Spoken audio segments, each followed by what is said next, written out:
Good afternoon. Today we're going to blend with complementary colors. For example, here on our color wheel, if I was to do a lemon, I would use yellow, but I'd also use violet. If I were to do a tomato or an apple, which I don't have here, I might use red, and then its complement, green. If I were to, say, do a lime, draw it, and then add shadow to it, I might use a lime green or yellow green and a red violet down here. If I were to do an orange, I would use orange and its complement blue. So let's get started and see how this works. Here I've already drawn out some very simple shapes to represent some of these fruits. And I've also been testing out some of my color complements, my complementary pairs. A pair means two. So over here I have my lemons, my yellow, and my violet. You can see where they overlap. That is the neutralized color that I'm going to get for my shadow. Here I have a lime green and its color complement on the wheel, which be a red violet. Over here I have an orange, its complement a blue. And here I have a red, a tomato, an apple, and its complement green. And you can see where these complementary pairs overlap. You get a neutralized color. Neutral meaning more gray, tending towards black, and sometimes even an earth tone brown, okay? If I have my yellow, I lay it down lightly. I turn the paper so it's easier for me to move the pencil in different directions so that I can smooth out that surface.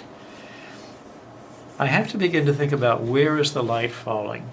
On this real lemon, I can see that there's light both on left and right sides, lighting it somewhat evenly, but I can also see shadows on this.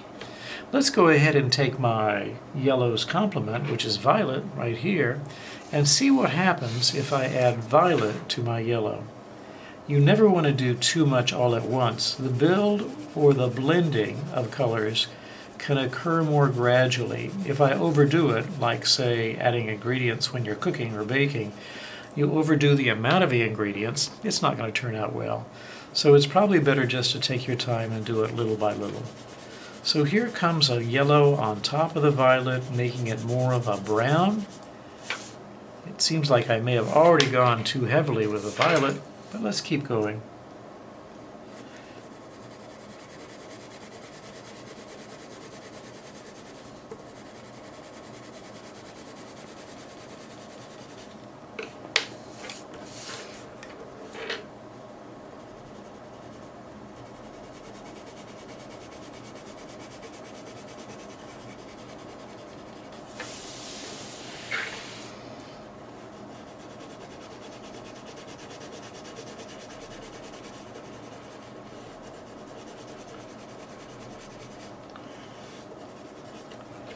I might even introduce a little bit of yellow, which is in orange, and what else is in orange but red?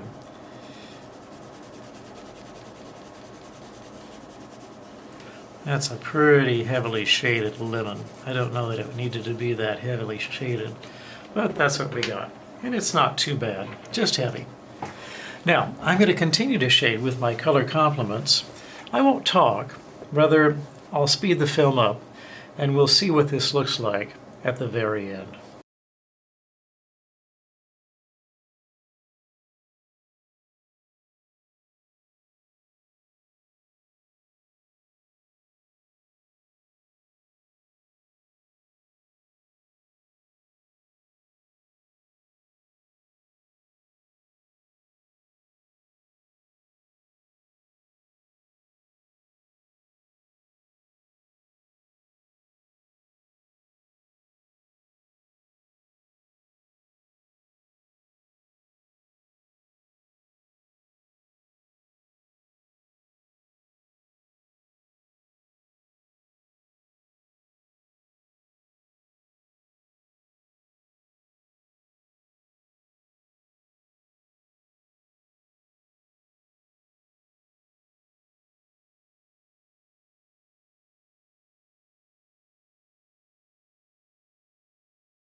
There.